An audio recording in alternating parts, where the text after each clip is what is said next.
How's it going, crypto community? This is Jade, the XRP Martian, back with another video. This one, we're going to be listening to Maxine Waters, who is the chairwoman of the House Financial Committee, I believe. And she's going to be asking a few questions to Jay Powell, who is the chairman of the Fed.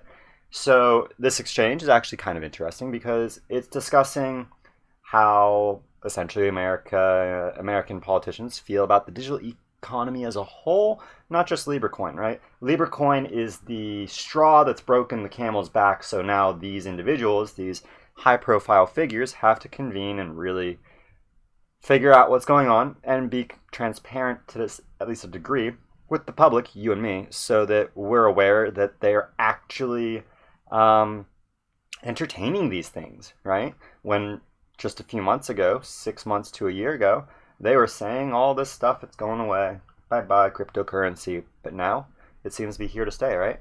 So, with that brief intro out the way, let's jump straight into this 3.5-minute video, and we'll talk about what was discussed afterwards. The Federal Reserve's Vice Chairman of Supervision, Randall Quarles, quote, a letter in his capacity as chairman of the Financial Stability Board to the G20 leaders, noting a wider use of new types of cryptocurrency, crypto assets for retail payment purposes would warrant close scrutiny by authorities to ensure that they are subject to high standards of regulation. End quote. Signaling that global regulatory coordination of Facebook will be a priority. Chairman Powell, did the Federal Reserve speak with Facebook about their Libra currency, and if so, were any concerns raised? Does the Federal Reserve have any authority to supervise and regulate what could be the world's largest payment system?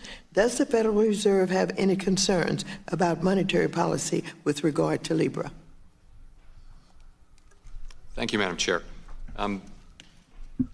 We did actually have a meeting with representatives of Facebook a couple of months before the announcement. I think they made fairly broad set of visits to authorities around the world. Before he continues, let's be clear what these questions are too. As I said at the beginning, these are not questions for, that Powell needs to answer to Chairman Waters or Chairwoman Waters, because she already knows that this meeting happened, I assure you. They've likely already discussed this stuff behind closed doors. It's just, this is them presenting it in a non-disclosure manner to the American public. All the dirty details kept behind the scenes. So, they did have a meeting about a month ago, or a month before the white paper was released, so they met back in May. Interesting. It's almost like Bitcoin and cryptocurrencies pumped in May based upon early speculation out of the Fed because they knew that this Facebook thing was coming. Maybe. That might be a bit of a stretch, but I feel, that if I found out that we were going to be approaching regulating the cryptocurrency space and that Facebook's LibreCoin was pushing me and my peers to actually regulate it, assuming that I'm in the position of Jay Powell, right? So, assuming that this is the position that I'm in, is it illegal to, in the traditional markets, to abuse insider knowledge to capitalize on the incoming gains in a marketplace? Absolutely. But that's the thing.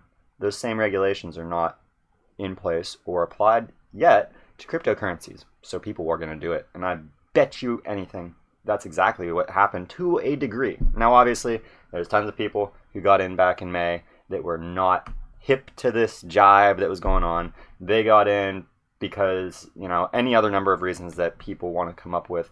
The stock market was starting to slump, trade tensions, yada, yada, yada. These were all issues that we've had for over a year now prior to this little pump. So to me, those explanations don't really make sense. But now, in hindsight, hearing about this meeting, this makes sense to me as to why crypto pumped back in May. But let's hear what Jay Powell has to say and the rest of his conclusions here on to Ms. Waters' questions. But getting to your questions, let me start by saying that we do support responsible innovation in the financial services industry as long as the associated risks are appropriately identified and managed. And as we'll discuss, while the project sponsors hold out the possibility of public benefits, including improved financial access for consumers, Libra raises many serious concerns regarding privacy, money laundering, consumer protection, and financial stability. These are concerns that should be thoroughly and publicly addressed before proceeding. And that's why at the Fed we've set up a working group to focus on this set of issues. We are coordinating with our colleagues in the government in the United States, the regulatory agencies and Treasury. We're coordinating with central banks and governments around the world to look into this. And I'll just add that the process of addressing these concerns, we think, should be a patient and careful one and not a sprint to implementation. So we're going to pause there. Get another minute into this talk, right? And this time because I want to touch on the fact of what he literally just said. The U.S., despite everything that we've seen come out of the G20, despite everything, the approach is slow and steady wins the race. Because if we jump right into this, there's a chance for global instability, and there's a reason why they're working with all the central banks and major central banks around the world to try and figure out a way to contain this monster that has emerged from Pandora's box and is seeking to destroy everything that they've spent 70 years, building for themselves as the establishment. Now, whether or not their system's about to fall like a house of cards and send us into dark ages, that is up to you as a viewer or you as an individual to decide for yourself. Outside of the traditional crypto market, these traditional markets, most people feel that they're way overinflated, and that all the quantitative easing that we've done, the United States government rather, has done to keep the markets afloat since the 2008 crash, is running out. We're running out of the ability to keep our currency liquid, the United States dollar, to keep it having any value at all so that we can continue to use it as a currency here, while also keeping the stock market on the rise. That's the rock and the hard place, right? The rock is making it so that your currency is worth anything, and the hard place is stocks that are appreciating in value. A securities market, or even housing market, or every market really at this point, that can store value. Now, how a lot of people, this will get into a conversation a little bit later, actually, I think, after his second point. So we'll jump back into the video and finish out his statements. But the last thing I want to point out is that he made it clear that the reason why this thing needs to be slow and steady is because this new emerging currency poses a direct threat to most people, most of the citizens of the world. Remember, those of us who are in cryptocurrency, we account for maybe 2% of everybody in the world, including the Bitcoiners, right? Maybe 2% of the world holds a digital asset. That means if this space explodes and the dollar dies and traditional fiats die, 98% of the world is going to be crying. And they're not going to be crying for long because, you get tired of crying after so long, and you're like, well, I'm either going to cry until I die, or I'm going to go and find a way to survive. And you don't want to be in that society. Trust me, it's never been pretty when things come to that in history. So it's obvious to me, at least, and I'm sure as to you after me going through this, why it is that these individuals are being so slow about this process of making sure that what they put in place is right. Because whatever they do, we're likely going to have to deal with the fallout or the benefits of said policies for decades, if not hundreds of years, right? These policies might be able to be changed down the line, but that's not guaranteeing that in the short to medium term after their implementation, that they are not going to have dramatic implications and potentially horrifically negative impacts on citizens, right? So, a little bit longer on that than I wanted to be, but let's jump right back into this, finish up what Mr. Powell has to say, and we'll finish up this video. So are you speaking of a working group within FSOC? Well, the Fed we have our own working group. I believe FSOC has already got a working group at the staff level, or in effect has a working group at the staff level. So, Well, yes. FSOC does have a cryptocurrency working group. Is FSOC or this working group reviewing the extensive policy questions and potential impact that Libra and Calibra have? Do you know what they're doing? I do believe they are. I know there was a staff level meeting just last week to focus on Libra at FSOC, so all the agencies were there. So I think the answer to your question would be yes. Do you think that FSOC will designate, or is FSOC considering designating the Libra Association and Calibra either as systemic financial market utilities or non-bank financial companies and subject them to enhanced regulatory oversight? Are you aware of that? I think it's early to say. There hasn't been a principals meeting of FSOC since the Libra announcement. And while there have been conversations, I think it's highly likely that FSOC will be taking this on in a serious way, but that is in the hands of the Treasury Secretary who chairs FSOC. So essentially the last little bit there is talking about FSOC, the Financial Services Oversight Committee, I believe. I have their website I put up here, so we'll just jump right over to that. Financial Stability Oversight Council, rather. Now, members of FSOC are the Board of Governors of the Financial Reserve System, Commodity Futures Trading Commission, Futures Deposit Insurance Corporation, Federal Housing Finance Agency. Basically, the idea is that this is all the monetary committees and organizations within the United States ecosystem which oversee the activities of the Dodd-Frank Act. Now, as many of you may be aware, when Donald Trump came into office, he defanged Dodd-Frank, essentially. That is perhaps one of the few financial economic decisions that he made that I didn't agree with, but nonetheless, that's probably good for us. You know, when it happened, I didn't agree with it because I was against the idea of allowing corporations to go unregulated, even though Dodd-Frank's still in place.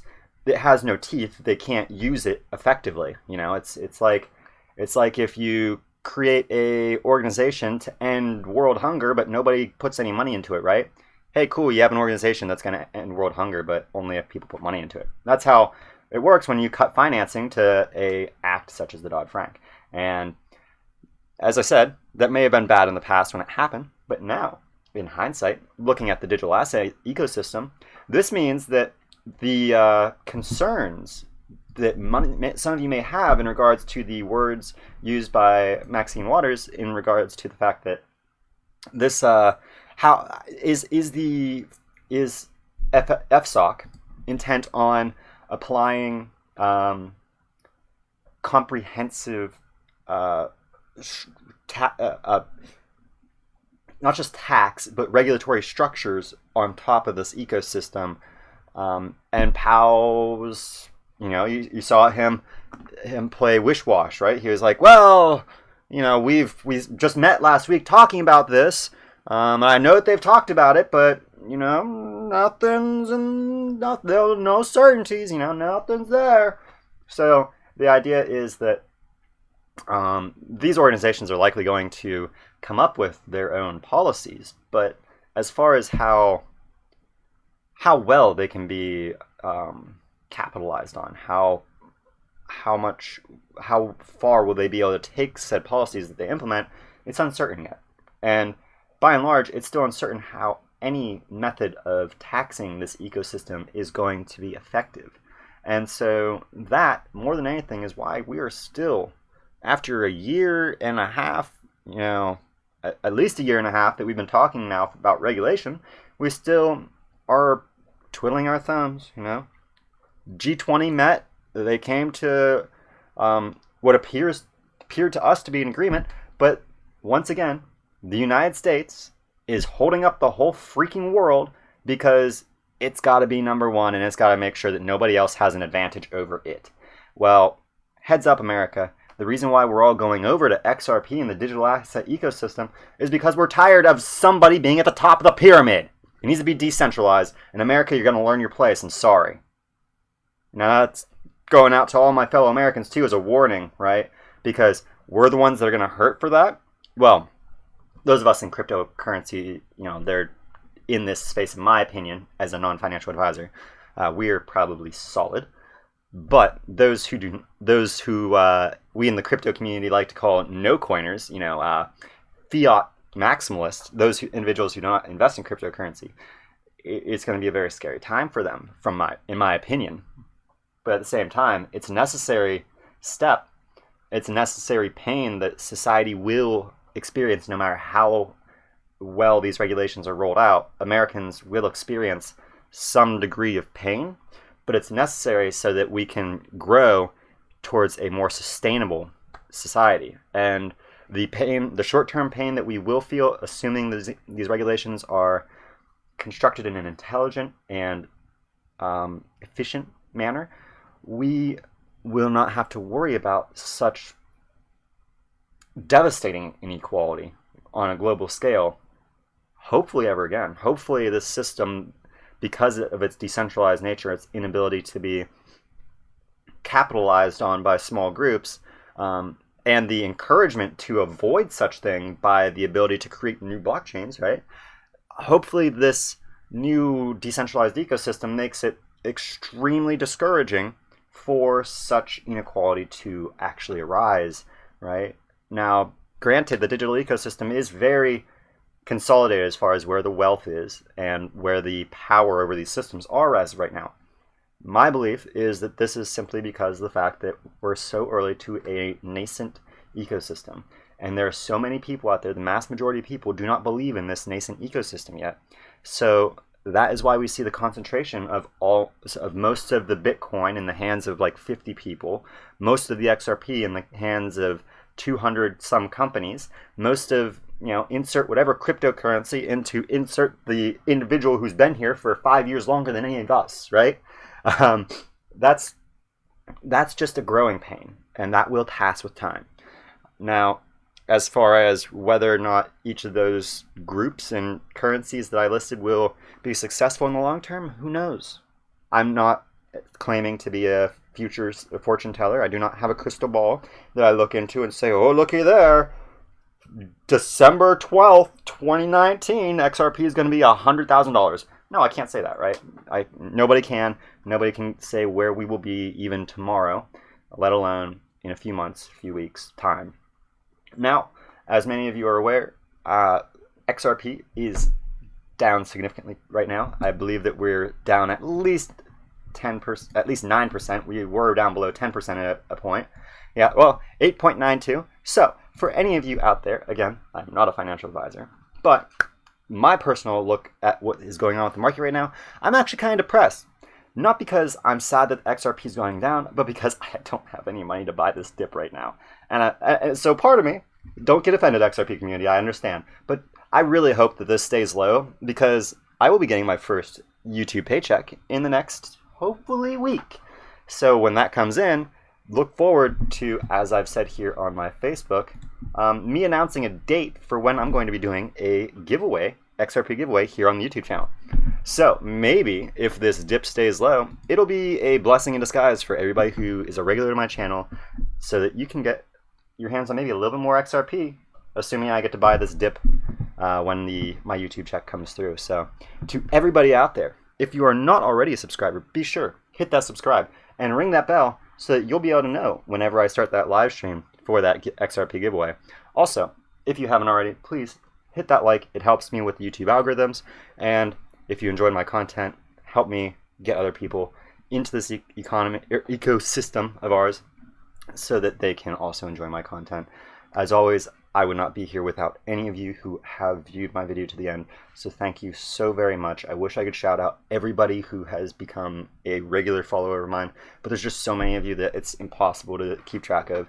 There's some really amazing people out there like Mad Dog and XRP Crypto Wolf and MG10 and Overdone, and I could go on and on and on, and it's unfair that I listed off people who I did, and not everybody else, but unfortunately that's the way that it is now that my channel is starting to get bigger. So please know that even though my channel is getting bigger, I do appreciate each and every last one of you so much. Thank you for your constant support.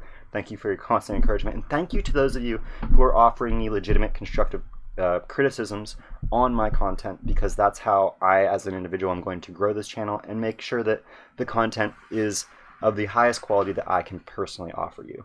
If you have any issues with anything that I've shared in this video, please be sure to fact check me, or anything that you feel that I've misled on.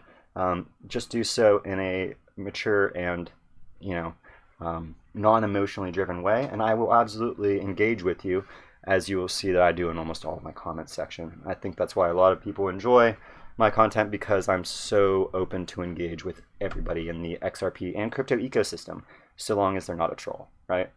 So with all that said, I hope you have enjoyed my video. As always, I've been Jade, the XRP Martian, and I can't wait to see all of you in my next video on Mars.